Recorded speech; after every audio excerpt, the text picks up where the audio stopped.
here we are. I turned down here at the next block. Thanks, mister. I'll get off there.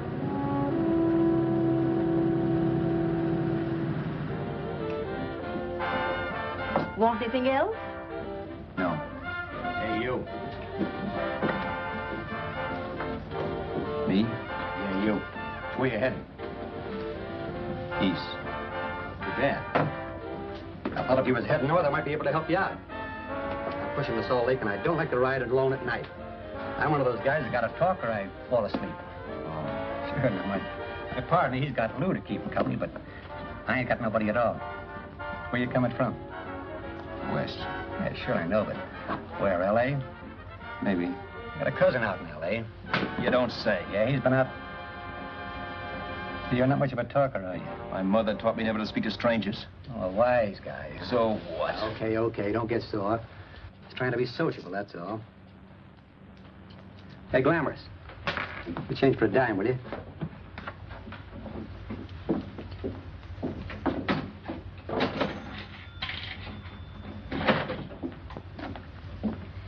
Let's have something quieter this time, Joe. My head's splitting. Is that what's wrong with it? Done with your coffee? No. And don't rush me, will you?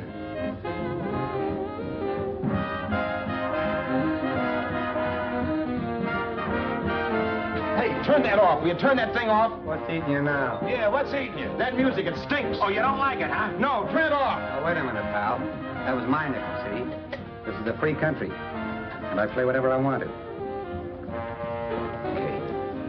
Sure, and if you don't like it, you don't have to listen to it. And you can leave here anytime you want to. Okay, I'm sorry I asked. First good piece played tonight and you don't like it. Some people just ain't got any good taste.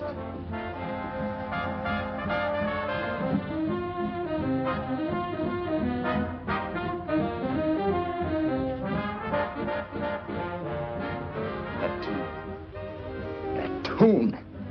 Why was there always that rotten tune? Following me around, beating in my head, never letting up. Did you ever want to forget anything? Did you ever want to cut away a piece of your memory or blot it out? You can't, you know. No matter how hard you try. You can change the scenery, but sooner or later you'll get a whiff of perfume or somebody will say a certain phrase or maybe hum something.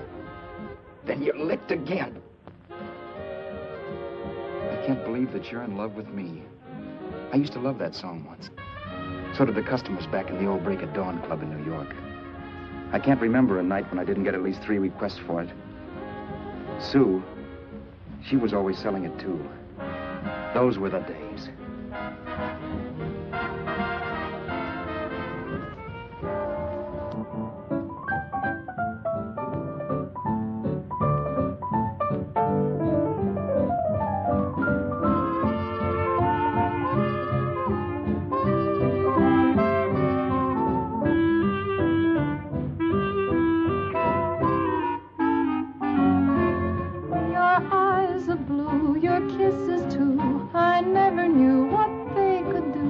I can't believe that you're in love with me. You're telling everyone you know that I'm on your mind each place you go. They can't believe that you're in love with me. I have always placed you far above me. I just can't imagine that you love me. And after all is said and done, to think that I'm the lucky one, I can't believe that you're in love with me.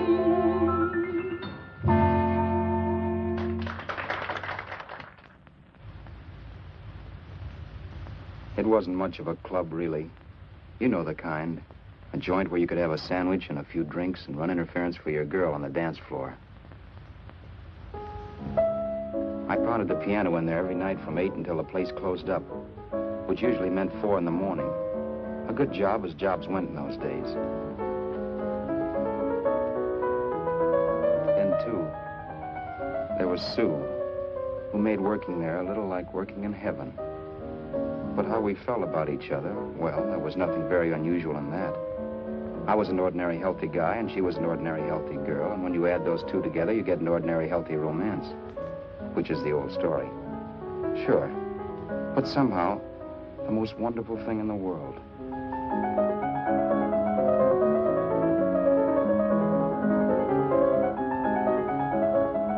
All in all, I was a pretty lucky guy.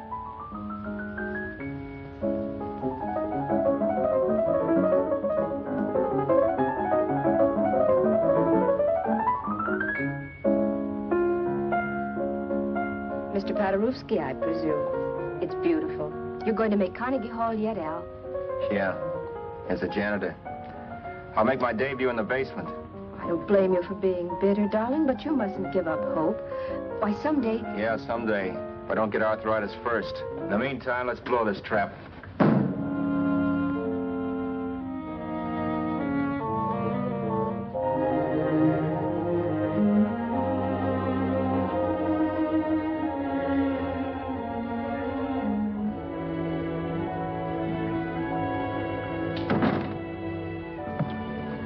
Like to get something to eat, hon? Oh, I don't think so, Al. I lose my appetite working in this flea bag. Let's go home. Okay. I can't stand much more of that dump. Did you see that drunk tonight trying to paw me? No, what drunk? Does it matter what drunk? Say, what's the matter with you tonight, darling? That's the third time you started to tell me something and then stopped. We shouldn't have any secrets from each other, Sue. Next week, we're going to make with the ring and the license. You and me will be a team. Yes, that's right. In the Bush League. I don't get you. We've been struck out. It's a funny way to talk, darling. Don't you want to marry me? Al, look, I love you. You know I do, and I want to marry you. But? But not now. Only after we've made good. Sunday, I'm going away. Oh, I know you'll think it's silly. That's why I hesitated to tell you. But I'm going to California. I want to try my luck in Hollywood. That's the most stupid thing I ever heard of. Don't you know millions of people go out there every year and wind up polishing cuspidors? I thought you had better sense. You sound as if you don't think I have any talent. That has nothing to do with it. I'll make out all right. Maybe. But what about me? Doesn't it mean anything to you that you're busting up all our plans? We may not see each other for years? It won't be that long. I thought you loved me. I do. You know I do. Well, here we are. Al. Al, why can't you see my side of it? I'm young. We both are, and we've got all the time in the world to settle down. Oh, really, darling, what I'm doing is the only sane thing to do. I hate the thought of being so far away from you, but we'll be together again someday. Maybe you'll decide to come out too later on. So long. Al, aren't you going to kiss me goodnight? Sure, why not? Good night.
Roberts. You hit the jackpot this time. $10. Thanks.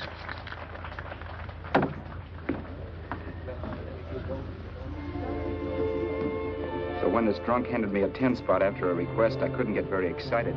What was it, I asked myself? A piece of paper crawling with germs. Couldn't buy anything I wanted. It couldn't. Then I thought of something.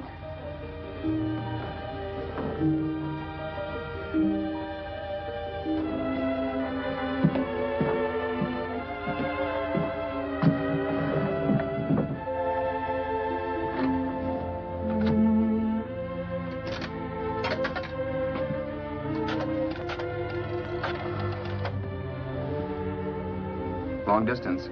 I'd like to put a call through to Los Angeles. Miss Harvey. Sue Harvey, Harvey. The number is Crestview 65723.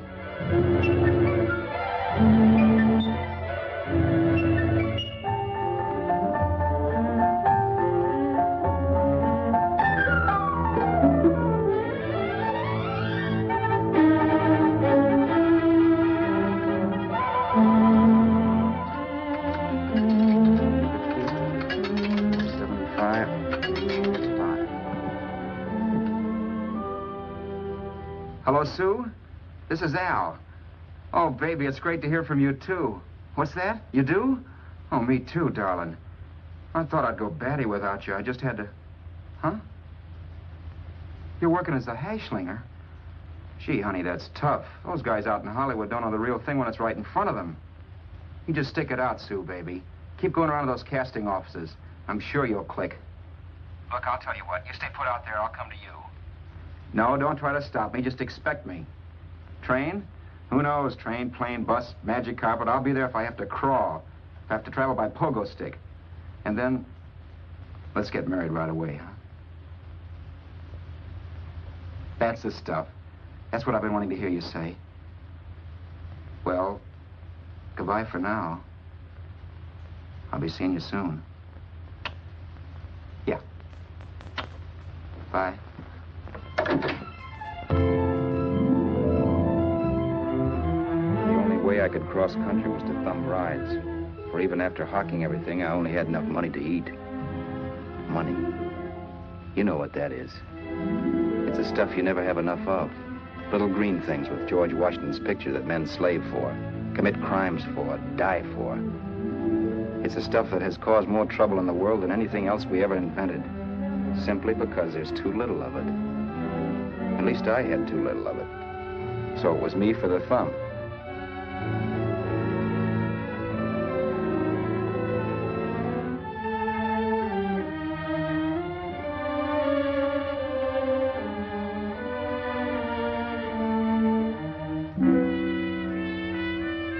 Ever done any hitchhiking? It's not much fun, believe me. Oh, yeah, I know all about how it's an education, how you get to meet a lot of people and all that. But me, from now on, I'll take my education in college, or in PS 62, or I'll send $1.98 in stamps for 10 easy lessons.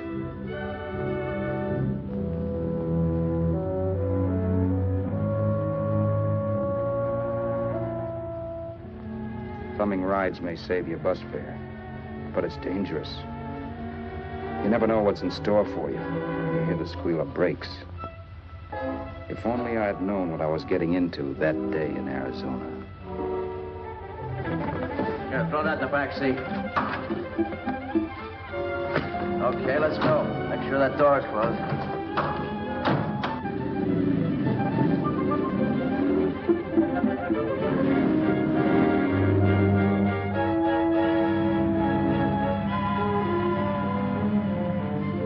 You know, Emily Post ought to write a book of rules for guys thumbing rides. Because as it is now, you never know what's right and what's wrong. We rode along for a little while, neither one of us saying anything. I was glad of that. I never know what to say to strange people driving cars. Then, too, you can never tell if a guy wants to talk. A lot of rides have been cut short because of a big mouth. So I kept my mouth shut until he started opening up. Hand me that little box, the compartment, will you, pal? Hold the wheel, will you?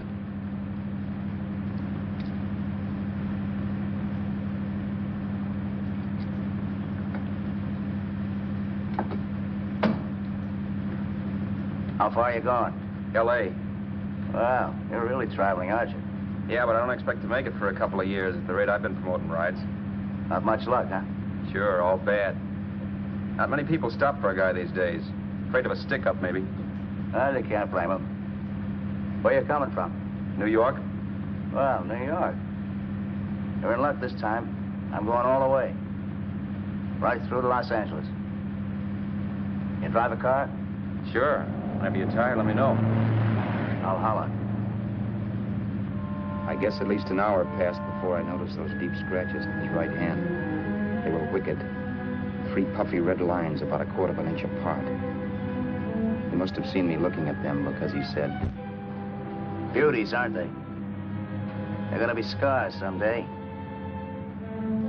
What an animal. Whatever it was, it must have been pretty big and vicious to have done that. Right on both counts, New York. I was tussling with the most dangerous animal in the world. A woman. She must have been Tarzan's mate. Looks like you lost the bout. Certainly wasn't a draw. You know, there ought to be a law against dames with claws. Yeah. I tossed her out of the car in her ear. Was I wrong? Give a lift to a tomato, you expect her to be nice, don't you? Yeah. After all, what kind of dame son rides? Sunday school teachers? Yeah. A little witch. She must have thought she was riding with some fall guy. And me, who's been booking horses around racetracks since I was 20. I've known a million dames like her. 2 million. Yeah. Stopped the car, opened the door. Take it on the Arthur Duffy sister, I told her. That's the stuff. As I was done, huh? But if you want to see a real scar, brother, get a load of this. Wow. I got that one dueling. Dueling? Yeah, we're just kidding, of course. My dad owned a couple of Franco-Prussian sabers. Kept them on the wall for decorations. Well, one day, the kid and I took them down when the old man wasn't around. Had a duel. He got me in the arm here. Pretty mean cut. Infection set in later. Yeah, I can see that. Now, give me that box again, will you? Yeah.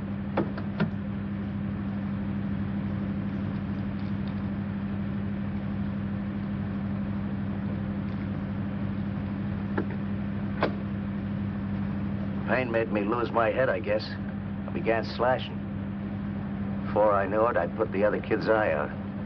That was tough. Well, it was just an accident, of course. But you know how kids are. I got scared, decided I was going to run away from home. Old man almost caught me when I was packing my duds. The bloody rag I had wrapped around my wrist hadn't caught his attention. You've seen the bundle for sure. But I beat it when he was phoning for a doctor. That was 15, 16 years ago. I haven't been home since.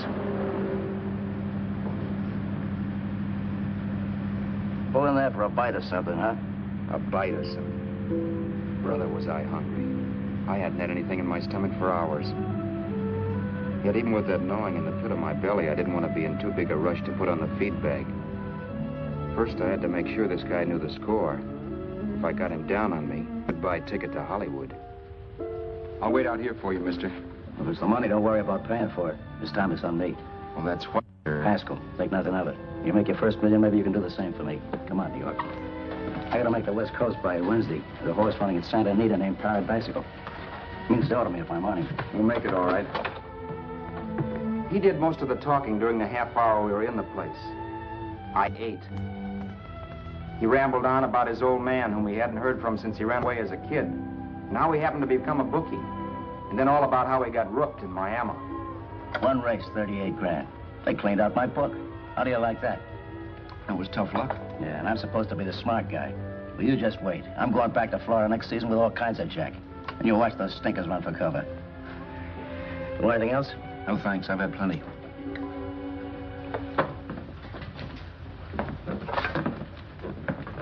That check there, sister?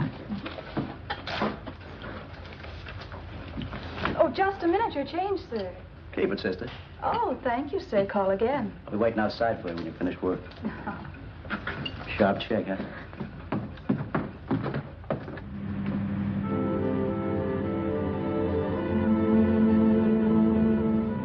up all that night while Haskell slept like a log. After a while, I began to get sleepy myself. I was happy, though. Soon I'd be with Sue again. The long trip was practically over, and there'd be no more hoofing it down the concrete. I began to think of the future, which couldn't have been brighter if I'd embroidered it with neon lights. It was nice to think of Sue shooting to the top. It's amazing what a full belly can do to your imagination. Your eyes are blue, your kisses too. I never knew what they could do. I can't believe that you're in love with me.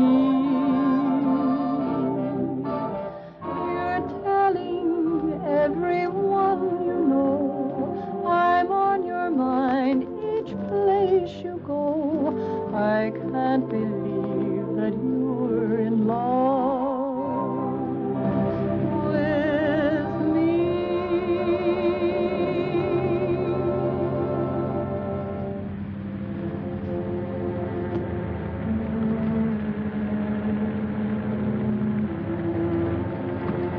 Mr. Haskell? Mr. Haskell? Mr. Haskell, wake up. It's raining. Don't you think we ought to stop and put up the top?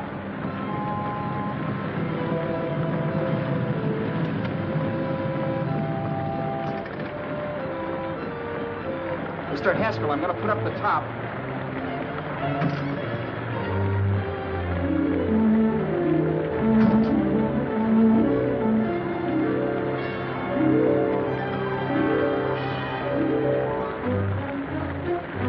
Until then, I'd done things my way. But from then on, something else stepped in and shunted me off to a different destination than the one I had picked for myself. But when I pulled open that door...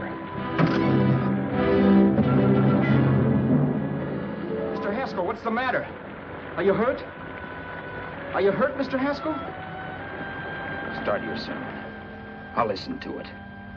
But I know what you're going to hand me even before you open your mouths. You're going to tell me you don't believe my story of how Haskell died and give me that don't make me laugh expression on your smug faces. I saw at once he was dead, and I was in for it. Who would believe he fell out of the car? Why, if Haskell came too, which of course he couldn't, even he would swear I conked him over the head for his dough. Yes, I was in for it. Instinct told me to run, but then I realized it was hopeless. There were lots of people back down the road who could identify me. That gas station guy and the waitress. I would be in a worse spot then, trying to explain why I beat it. The next possibility was to sit tight and tell the truth when the cops came. But that would be crazy. They'd laugh at the truth. And I'd have my head in the noose. So what else was there to do but hide the body and get away in the car? I couldn't leave the car there with him in the gully. That would be like erecting a tombstone.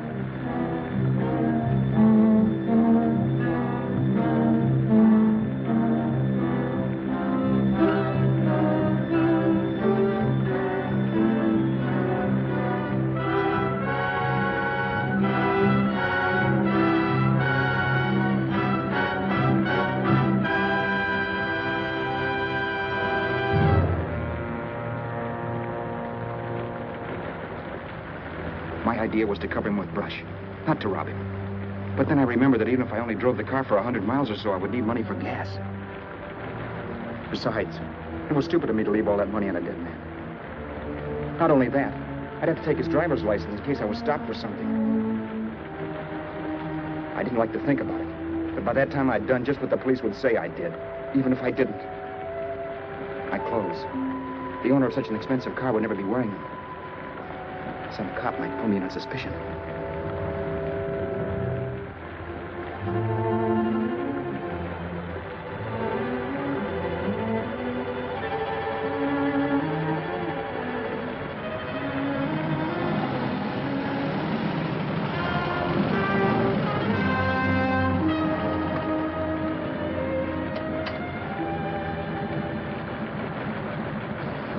Hey, you, this your car?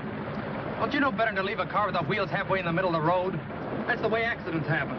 I'm sorry, officer. I was just putting up my top. I didn't think. Well, the next time, think. I'll let you go now, but watch your step in the future. I know that's a lonely stretch, but cars come by here once in a while, and we have plenty of crack-ups. Thanks, officer.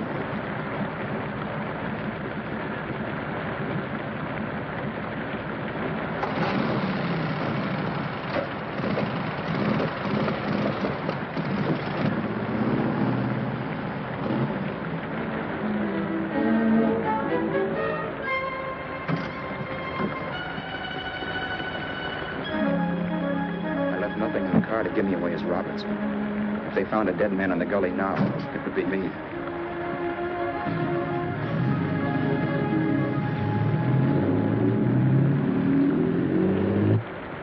As I drove off, it was still raining, and the drops streaked down the windshield like tears. I kept imagining I was being followed and that I could hear sirens back in the distance. Just how long it took me to cover the 60-odd miles to the California state line, I don't know. I lost all track of time. But the rain had stopped and the sun was up when I pulled up to the inspection station. Hello? Carrying any fruits or vegetables? No. Any livestock or poultry? No. I'd like to see your registration and driver's license, please. Anything in the baggage compartment? Just baggage. Charles Haskell, Jr., age 30, brown eyes, dark hair. Identifying marks, none. Are you Charles Haskell, Jr.? Yes. Well, remember, if you're employed and you stay over 30 days, you take out California plates. All right, officer, but I'll only be in the state a short while. Right, you can go now.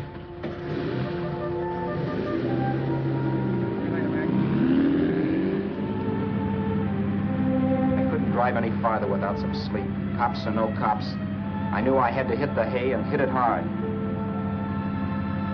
I was dead tired.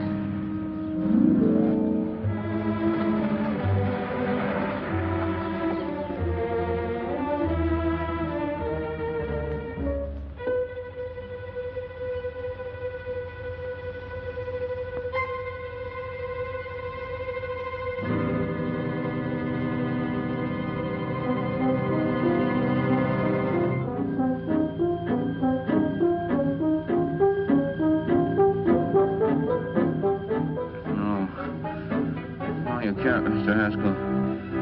No.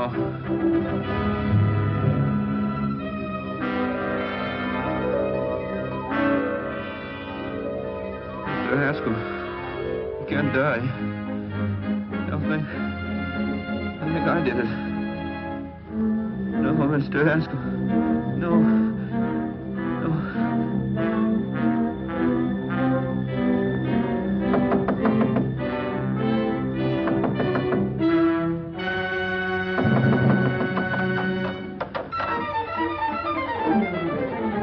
Who's there? It's the maid. Can I come in and clean? Later. In a half hour. All right, sir.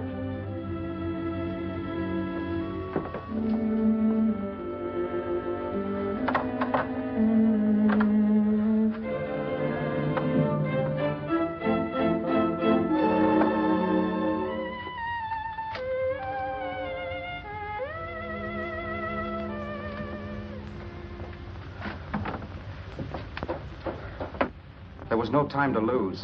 Every minute I had to be Charles Haskell was dangerous. And I'd have to be Charles Haskell until I got to some city where I could leave the car and be swallowed up.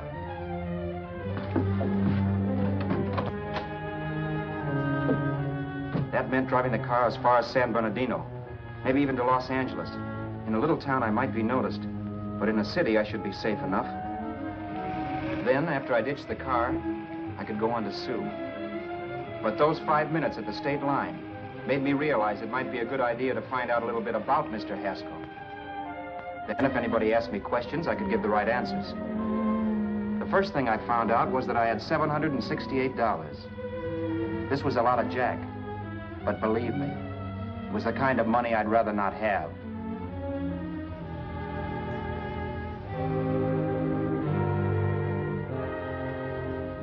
And then I found out from a letter Haskell was carting around in his bag that he wasn't the open-handed, easygoing big shot who went around buying dinners for strange hitchhikers. Before I got done reading it, I saw him more as a chiseler. It was written to his old man in California, the one he hadn't seen in so many years. In it, Haskell posed as a salesman of hymnals, of all things. It was easy to see where Haskell expected to raise a new stake for his book in Miami by rooking his old man. That was about all I found out from his effects, and it was enough. I told myself, maybe old man Haskell was lucky his son kicked off. He would never know it, but it saved him from taking a flyer in sacred literature preferred.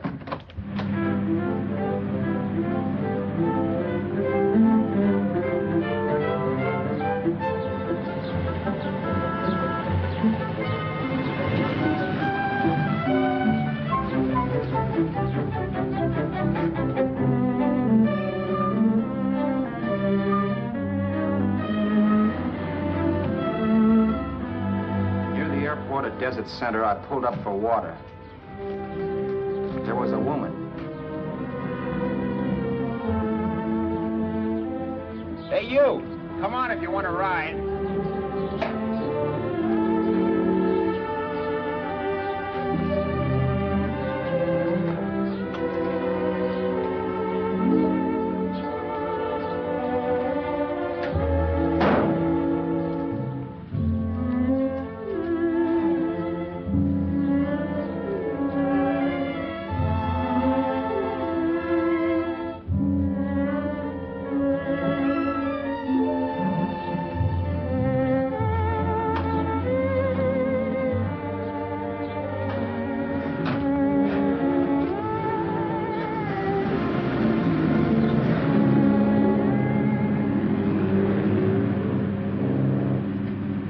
How far are you going?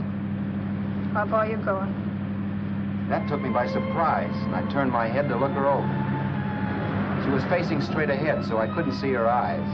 But she was young, not more than 24. Man, she looked as if she'd just been thrown off the crummiest freight train in the world. Yet, in spite of this, I got the impression of beauty.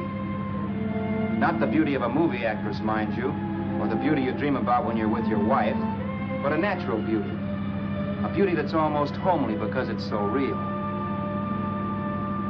Then suddenly she turned to face me. How far did you say you were going? Los Angeles. L.A.? L.A.'s good enough for me, mister. That's what I was afraid of. What'd you say? Oh, nothing, just thinking out loud. People get in trouble for doing that. What's your name? You can call me Vera if you like. You live in Los Angeles? No. Where are you coming from? Oh, back there. Needles? No. Oh, sure, Phoenix. You look just like a Phoenix girl. Are the girls in Phoenix that bad? The girl must have been pretty tired because she fell asleep not 20 minutes after she stepped into the car. She lay sprawled out with her head resting against the far door, like Haskell. I didn't like that part of it much, but I didn't wake her up. It wasn't that this girl still worried me. I'd gotten over that funny feeling I had when she looked at me, which I put down as just my jangled nerves. With her eyes closed and the tenseness gone out of her, she seemed harmless enough.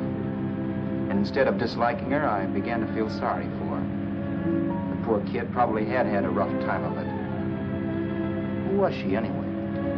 And why was she going to Los Angeles? And where'd she come from in the first place? The only thing I knew about her was her name. Not that it made any difference. A few hours more and we'd be in Hollywood. I'd forget where I parked the car and look up Sue. This nightmare of being a dead man would be over. Who this dame was, well, it was no business of mine. Where did you leave his body? Where did you leave the owner of this car? You're not fooling anyone. This buggy belongs to a guy named Haskell. That's not you, mister. You're out of your mind. That's my name, Charles Haskell. I can prove it. It's my driver's Save license. yourself the trouble, mister. Having Haskell's wallet only makes it worse. It just so happens I rode with Charlie Haskell, all the way from Louisiana. He picked me up outside of Shreveport. You rode? You heard me. Then it all came back to me. All the talk about dueling and scars and scratches. There was no doubt about it. Vera must be the woman Haskell had mentioned. She must have passed me while I slept. Well, I'm waiting. My goose was cooked. She had me. That Haskell guy wasn't dead yet. He wasn't stretched out stiff and cold in any Arizona gully. He was sitting right there in the car, laughing like mad while he haunted me. Well? There was nothing I could say. It was her move. Vera, whatever her name was, it was just my luck picking her up on the road. It couldn't have been Helen, or Mary, or Evelyn, or Ruth. It had to be the very last person I should ever have met. That's life. Whichever way you turn, fate sticks out a foot to trip you.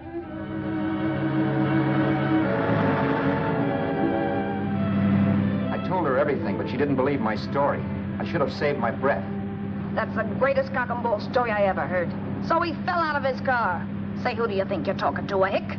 Listen, mister, I've been around, and I know a wrong guy when I see one. What'd you do, kiss him with a wrench? Now, wait a minute. What I told you was true. You see, that's why I had to do it. You think I killed him. Well, the cops would have thought so, too. Yeah, well, maybe they still think so. What makes you so sure I'll shut up about this? Sure, I'm innocent. Give me a break, will you? It won't do me any good having you pinched. The cops are no friends of mine. Now, if there was a reward, but there isn't. Thanks. Don't thank me yet. I'm not through with you by a long shot. Let's see that roll.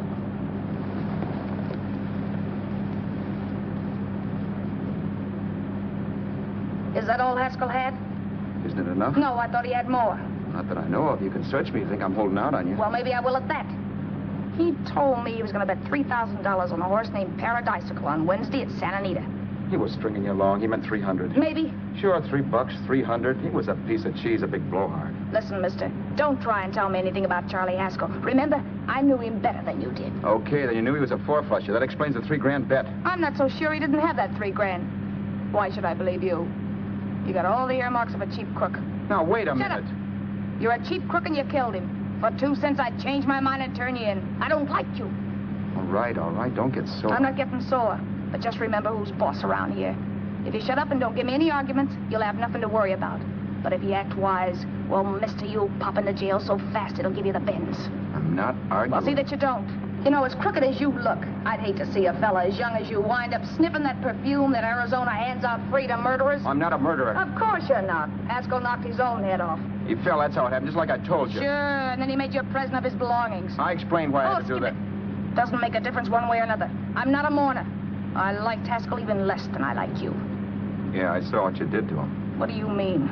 Those scratches on his wrist. Sure, I scratched him. I'll say you did. So your idea was to drive the car a little way, maybe into San Bernardino, and then leave it. You weren't going to sell it? Sell it? You think I'm crazy? Somebody else's car? See, all I want to do is leave it somewhere and forget I ever saw it. Not only don't you have any scruples, you don't have any brains. I don't get you. Maybe it's a good thing you met me. You'd have got yourself caught, sure. Why, you dope. Don't you know a deserted automobile always rates an investigation? Huh? Look, the cops find a car. Then they get curious. They wonder where the owner is. So, all right, they don't trace Haskell. They trace you. I never thought of that. The only safe way to get rid of the car is to sell it to a dealer. Get it registered under a new name. Say, stop at the next store. I want to get a bottle and do some shopping before we hit L.A. Okay. As soon as we find a place, I'll drop you off and pick you up later. Nothing doing. You're coming in, too. From now on, you and I are like the Siamese twins. Have it your way, but I don't get the point. The point is, I don't want you to get lost. I'm not going to beat it if that's what you're afraid of. I'll say you're not.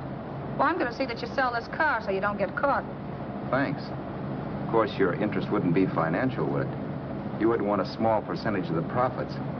Well, now that you insist, how can I refuse? 100% will do. Fine. I'm relieved. I thought for a moment you were going to take it all. I don't want to be a hog. A few hours later, we were in Hollywood.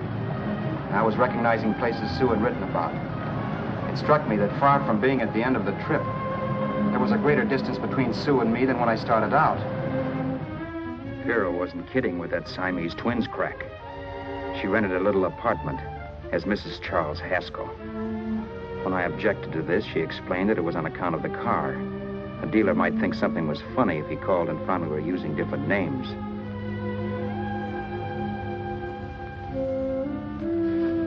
Home, sweet home. Yeah. Not bad either.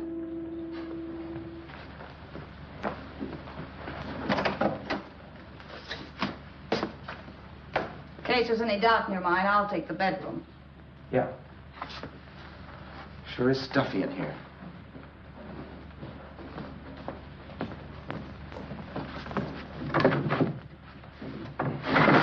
Keep the window shut.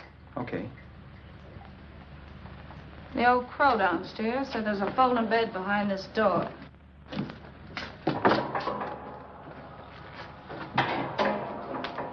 You know how to work it? I invented it. Some joint. One can't have everything.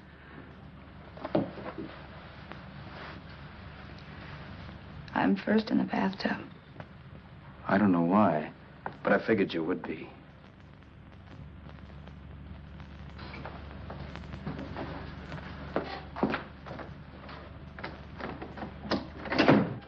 Boy, oh boy. It sure feels good to be clean again. I must be 10 pounds lighter. You must be. Well, hitching rides isn't exactly the way you keep your schoolgirl complexion. I wish that guy with the sax would give up. Gets on my nerves. Forget it. Have a drink. Aren't you afraid I might take you up on it? If I didn't want to give you a drink, I wouldn't have offered it. Why be a sorehead, Roberts? You got yourself into this thing. You should be grateful I'm not turning you in. Why, if I wasn't regular, you'd be in the pen this minute, being photographed, fingerprinted, and being pushed around by the cops. So cheer up. Get rid of that long puss. Or is your conscience bothering you?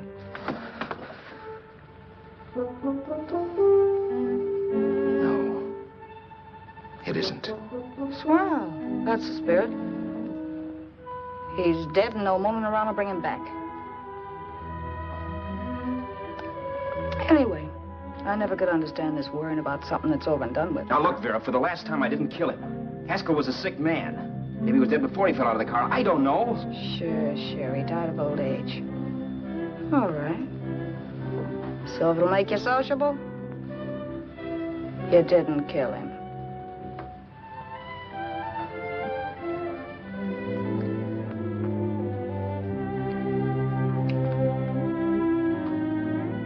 Thanks.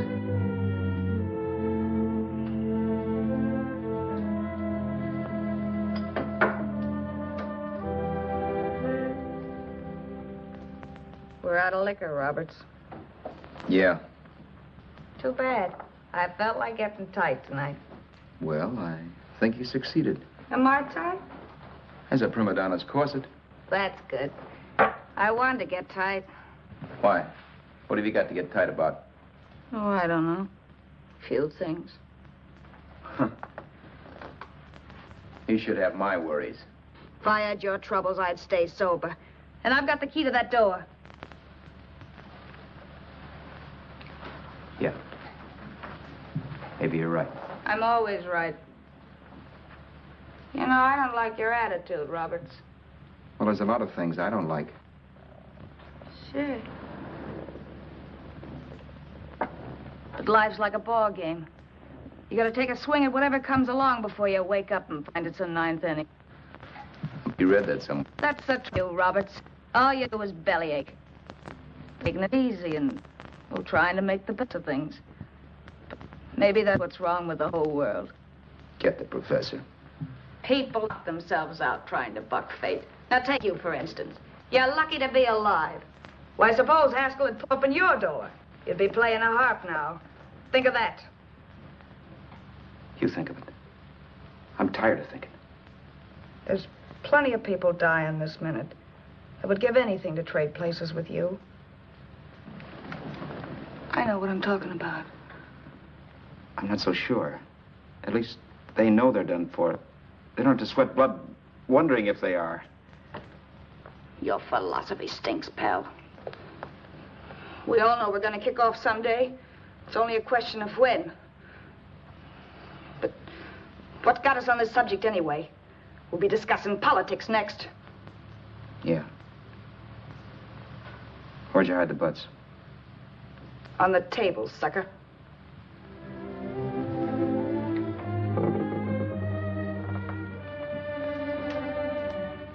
We bored each other with conversation for a couple of hours longer.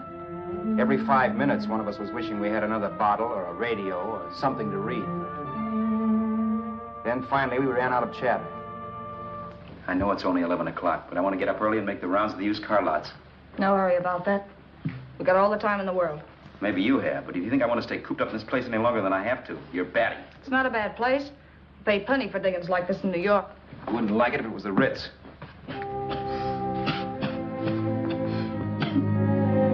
rotten liquor.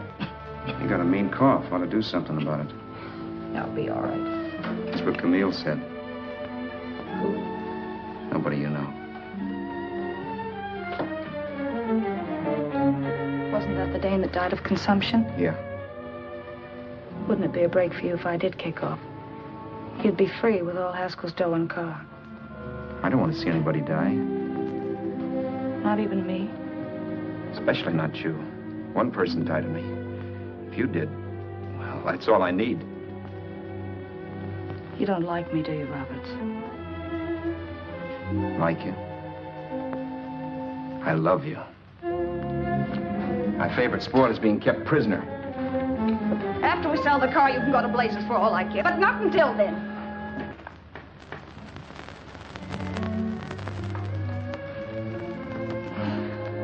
I'm going to bed.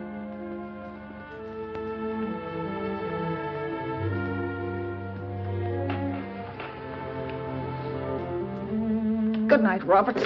Don't try and sneak away during the night. All the doors are locked. Anyway, if I find you gone in the morning, I'll notify the police. They'll pick you up. Don't worry, I know when I'm in a spot. Well, good night. I hope that portable rack isn't too uncomfortable for you. Don't lose any sleep over it, will you, Vera?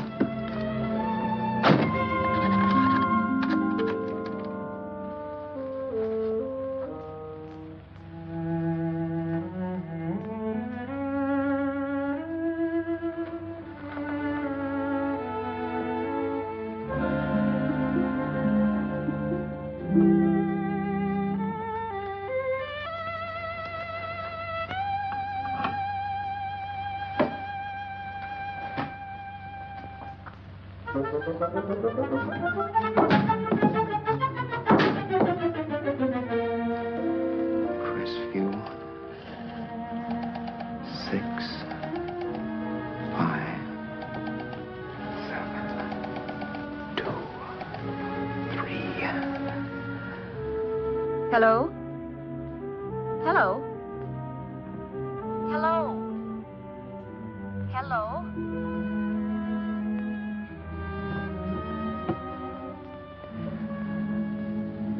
No. Not yet, darling. Tomorrow. Maybe. If this were fiction, I would fall in love with Vera, marry her, and make a respectable woman of her. Or else she'd make some supreme Class A sacrifice for me and die. Sue and I would bawl a little over her grave and make some crack about there's good in all of us. But Vera, unfortunately, was just as rotten in the morning as she'd been the night before. All right, I'm coming. Look, Vera, it's almost noon. So what? The dealers will be there all day? They'll be there all year, too, but it doesn't wait that long. Shut up. You make us like a husband. Well, do I rate a whistle? You sure do, but let's go. Let's go, let's go. I spent $85 and 2 hours preparing bait, and all you can say is let's go. Come on.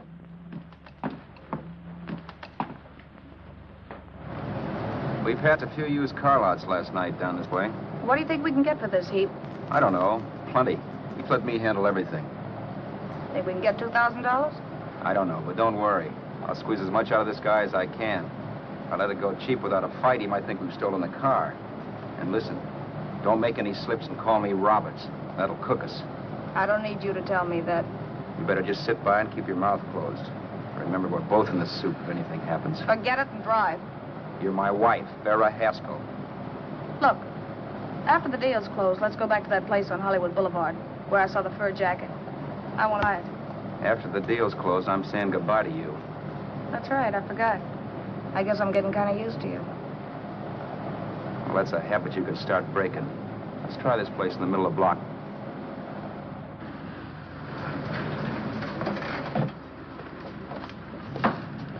Good afternoon. What can I do for you?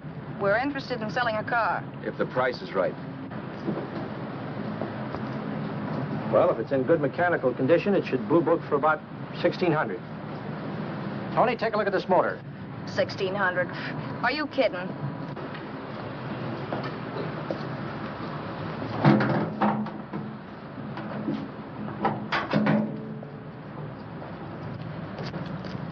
Well, maybe 1850. Before I let it go for 1850, I'll wreck it and collect the insurance first.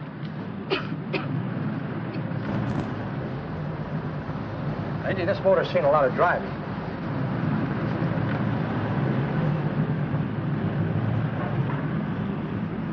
While the mechanic inspected the car, we haggled. At last, when we were all worn out, we hit a compromise. His price. Okay, it's a deal. All right, come in. We'll sign the papers. I have the ownership papers right here with me. Look, Vera, in the meantime, will you clean the dash compartment? There may be some stuff in it.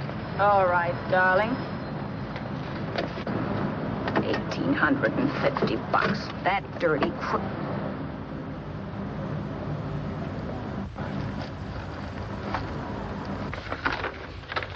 In New York, huh?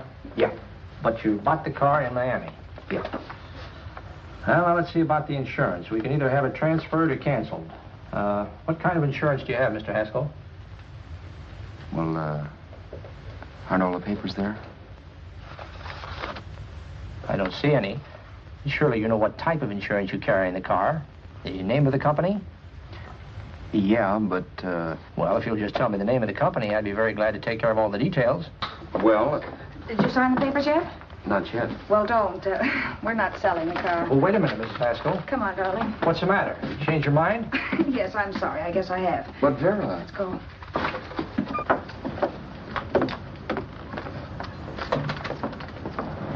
You got me out of a tight spot, Vera. But I still don't understand all this. You will in a minute.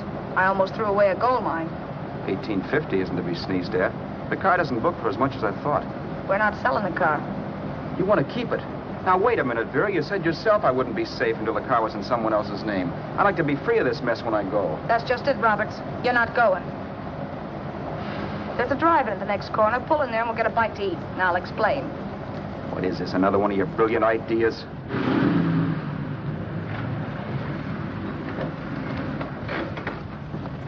Oh, I take your order? Make mine a ham sandwich and coffee. And for you, sir? Oh, I don't care. The same. Thank you.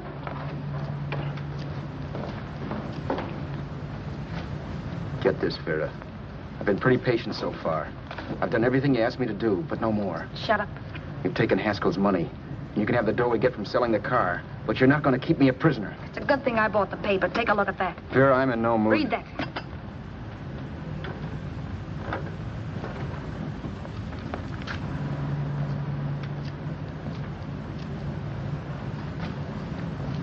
No.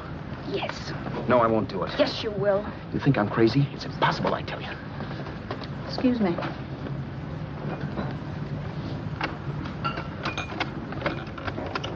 Blow the horn when you're through. No one could possibly get away with an act like that. It'd be wise to me in a minute. Don't be yellow. You look enough like him. The same coloring and the same build. See how his clothes fit you? No kidding, you almost had me fooled for a while. Oh, grow up, Vera. Don't you think a father knows his own son?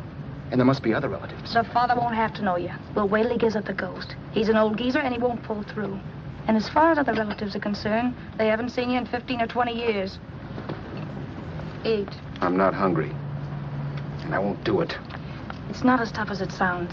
Remember, you've got all kinds of identification. His car, letters, license. I could never get away with it. It's the stupidest thing I've ever heard. The old boy has scads of dough. Look in the paper there. Personal fortune assessed at over 15 million. He'll leave plenty, I tell you. Maybe he cut off his son. How do we know? It's out, Vera. I won't have anything to do with it. I think you will. Look, Vera, I'll do anything within reason. But not that. So forget it. Find yourself another stooge. You sap. You'll be fixed for the rest of your life as Charlie Haskell. You can take your inheritance and go away. No more worrying about the rent, no sweating, scheming, wondering where your next meal's coming from. Think about that, Roberts. Vera, please, you're talking too loud. On this, I'm splitting 50-50 with you. Sure, why not? We're both alike, both born in the same gutter. Now, take it easy, Vera. There's people around here. You don't know what you're talking about. We'll wait till we read that old man Haskell's dead. Then you show up. Like you read in New York that he was sick. No. Suppose he doesn't die. He will. I know he will. Something tells me. But as much as I insisted I would have no part of her scheme, Vera was taking it for granted I would. Neither of us had our mind on the cards as we played that night. I knew we were just trying to kill time between newspaper editions. This was a death watch for Vera. Maybe it was for me, too. Don't you realize if I'm caught, they'll want to know where I got the car and stuff, and they'll have me on a murder charge. If you're smart, you won't get caught. I knock for 7. And if I'm caught, don't you realize you'll be out, too? 18 points, that gives me 30. How will I be out? You'll be out $1,850 we would have gotten on the car. Really, Vera, you'd be an awful chump if you threw away all that dough on a dizzy long shot. Let me sell the bus tomorrow. With the money it'll bring and what you've already got, a clever kid like you can run it up in no time. Then we'd both be in the clear. I'll be in the clear anyway. Maybe. Maybe. But if I got caught, I'd get good and sore at you, you know. You mean you'd squeal? Well, no, not squeal exactly. Never mind what you meant. Even if you did tell the cops I was in on it with you, what could they do to me? They might give me the same medicine they gave you. Yeah. A rope. But I'm on my way now. All I'll be doing will be rushing it.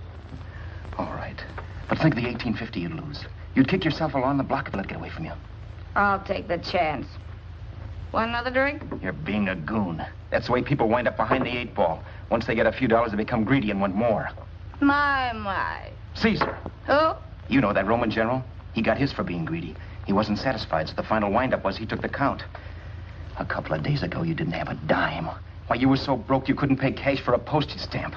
Now you've got almost $700 with $1,850 in the offing. Take my advice. Don't try for more. I'm tired of this game. Let's have some blackjack.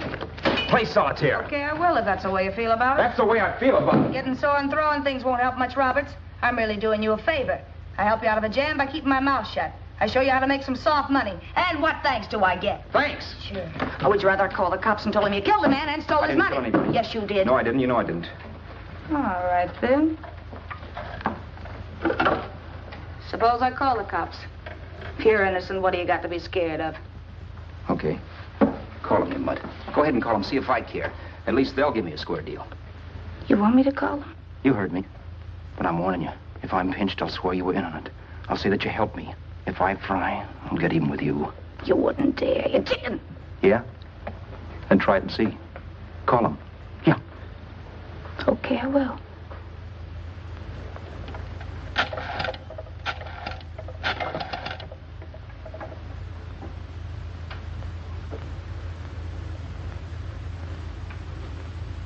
Information? I want the number of the Hollywood police station. Okay, I got it. Thanks. Wait a minute, Vera. You wouldn't do that. Well, wouldn't do that, and I'll show you if I would. Take it easy now. Let's talk this over. This was early in the evening, and the conversation, while hectic, was at least pitched low. But as the minutes passed, and more obstacles to her plan popped into my head, the air got blue. Each word coming from our lips cracked like a whip. I reminded her that as Charles Haskell, I didn't even know my mother's name, where I'd gone to school, the name of my best friend, whether I had an Aunt Emma or not, my religion, and if I'd ever owned a dog. I didn't even know what my middle initial stood for. I also pointed out that the real Haskell had a scar on his forearm. His people never saw that scar. He told me he ran away right after putting out the kid's eye. Yeah, but his father knew he was cut. It had to be some kind of a mark. So what? The old man's dead, or will be. I hope by tomorrow morning's papers. Anyway, you could cut yourself a little, couldn't you? Boy, for that kind of dough, I'd let you cut my leg off. You're drunk and you're crazy mad, Vera. Turn me in if you want to, but I won't get mixed up in this. Besides, how do we know Haskell was such a phony? Maybe it wasn't the man's son at all. Maybe he just dreamed it up. Well, dreaming or not, you won't be dreaming when the law taps you on the shoulder. There's a cute little gas chamber waiting for you, Roberts. And I hear extradition to Arizona's a cinch. Where's that phone? Vera! Leave me alone! Vera! Here, I want a phone call, police.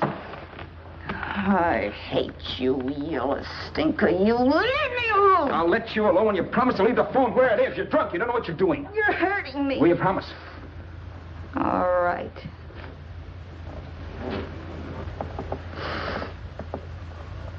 You hurt me. I'm sorry, but... And it's hot in here. Open up a window. It's not hot. Don't tell me. Now, do you do it or do I do it?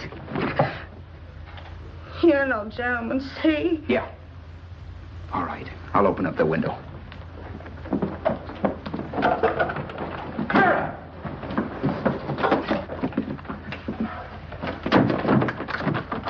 the door.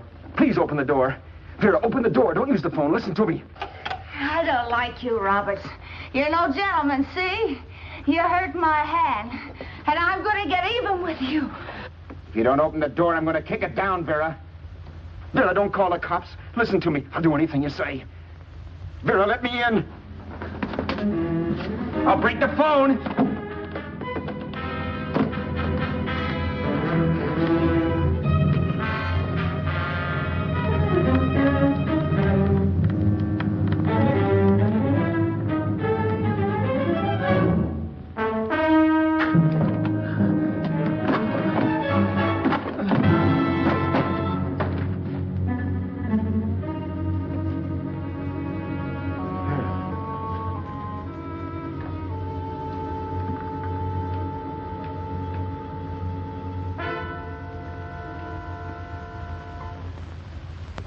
The world is full of skeptics.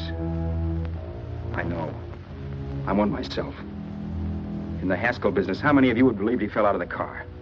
And now, after killing Vera without really meaning to do it, how many of you would believe it wasn't premeditated? In a jury room, every last man of you would go down shouting that she had me over a barrel and my only out was force. The room was still. So quiet that for a while I wondered if I had suddenly gone deaf. It was pure fear, of course. And I was hysterical, but without making a sound. Vera was dead, and I was her murderer. Murderer? What an awful word that is. But I'd become one. I'd better not get caught. What evidence there was around the place had to be destroyed. And from the looks of things, there was plenty.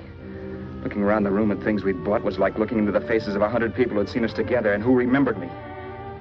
This was the kind of testimony I couldn't rub out. No. I could burn clothes and hide bottles for the next 5 years. There'd always be witnesses.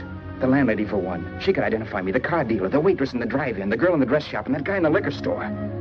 They could all identify me. I was cooked. Done for. I had to get out of there. While once I'd remained beside a dead body, planning carefully how to avoid being accused of killing him, this time I couldn't. This time I was guilty. I knew it.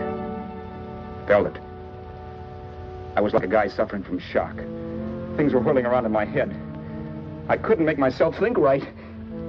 All I could think of was the guy with the saxophone and what he was playing. It wasn't a love song anymore. It was a dirge.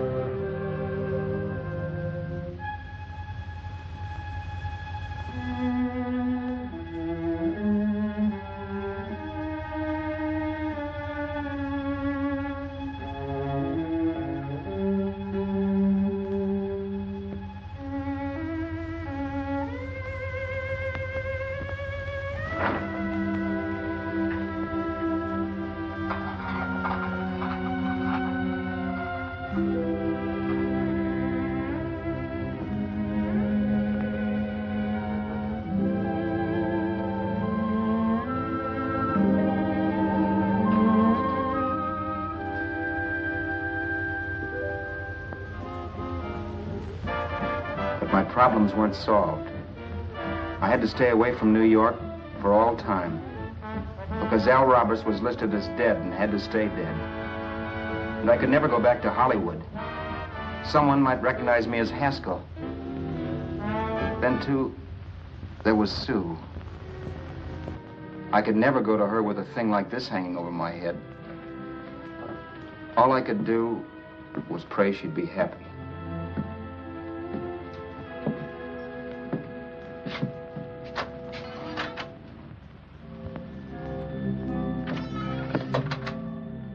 I was in Bakersfield before I read that Vera's body was discovered, and that the police were looking for Haskell in connection with his wife's murder. Isn't that a laugh? Haskell got me into this mess, and Haskell was getting me out of it. The police were searching for a dead man. I keep trying to forget what happened, and wonder what my life might have been if that car of Haskell's hadn't stopped. But one thing I don't have to wonder about. I know. Someday a car will stop to pick me up that I never thumbed.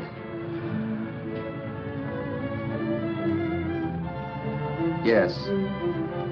Fate, or some mysterious force, can put the finger on you or me for no good reason at all.